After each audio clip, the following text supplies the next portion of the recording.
যদি আপনি একটা ট্রাক মালিক হয়ে থাকেন এবং যদি আপনার গাড়ি আসাম সাইডে চলে তাহলে এই ভিডিওটা আপনার জন্য। ভিডিওটা পুরোটা দেখে যাবেন এবং কি বলছি কথাগুলো শুনে যাবেন। আমি কয়লা লোড করেছিলাম শিবসাগর থেকে দুধনয়ের জন্য। দুধনয় থেকে কিছুটা ভিতরে মাটিয়া বলে একটা জায়গা আছে, মাটিয়ার জন্য। তো মাটিয়া এসে আমি 3 দিন ভোর আমার গাড়ি খালি হয়নি। তো আপনারা দেখেছেন হয়তো ভিডিওতে যে 3 দিন গাড়ি খালি হয়নি এবং 3 দিন ভিতরে দাঁড় করে রেখেছে। ভিতরে গ্যাস নিয়ে যেতে দেয়নি, মোবাইল দেয়নি, কিছুই দিচ্ছে না, খাওয়ার কোনো ভিতরে সিস্টেম নাই।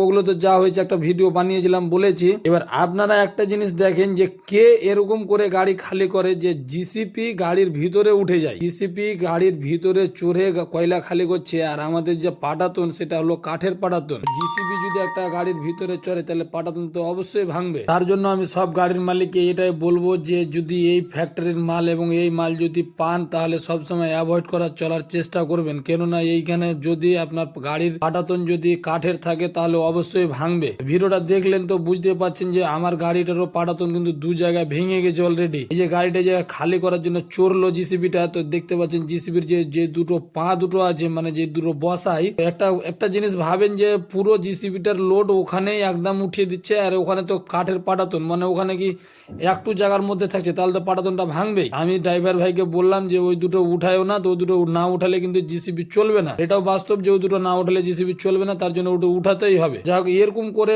কি কোথায় গাড়ি খালি হয় বলেন তো? এরকম করে কোনো গাড়ি খালি করার কোনো সিস্টেমই না। লেবার দিয়ে খালি করালে ঠিক আছে, কিন্তু লেবার দিয়ে করাচ্ছে না। তার জন্য আমার যাই হোক 2 জায়গা পাটাতন ভেঙে গেছে অলরেডি। পাটাতন ভাঙাটা তো বড় কথা না, পাটাতন ভেঙেছে ওটা তো যা আছে, কিন্তু গাড়িটা খালি করতে যে সময় লেগেছে, মানে জিসিবিটা উঠতে শুধু গাড়ির উপরে 1.5 ঘন্টা সময় লেগেছে শুধু জিসিবিটা উঠতে। এর আগে লেবার দিয়ে যদি খালি করাতো, লেবার দিয়ে গাড়িটা আরামসে খালি হয়ে যেত, কোনো প্রবলেমই হতো না।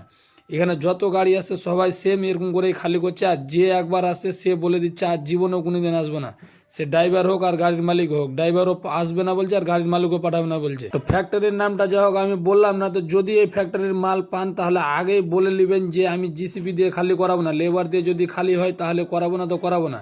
তো যাই হোক, এসব দেখতে দেখতে আমার গাড়িটা খালি হয়ে গেল। খালি হয়ে যাওয়ার পর গাড়িটাকে যে ফেসে, মানে এই যে মালগুলো সাইডে যে ফেলেছে সম্পূর্ণ মাল ভিতরে যে ঢুকে, তার জন্য চাকা রোল করছে, কোনো মতেই উঠছে না। খালি গাড়ি জিসিবি দিয়ে ঠেলে উঠছে না, গাড়ি টেনে উঠছে না, শুধু ধোঁয়া হয়েছে। তার জন্য আমি টচিং লাগিয়ে জিসিবি আরেকটা দিয়ে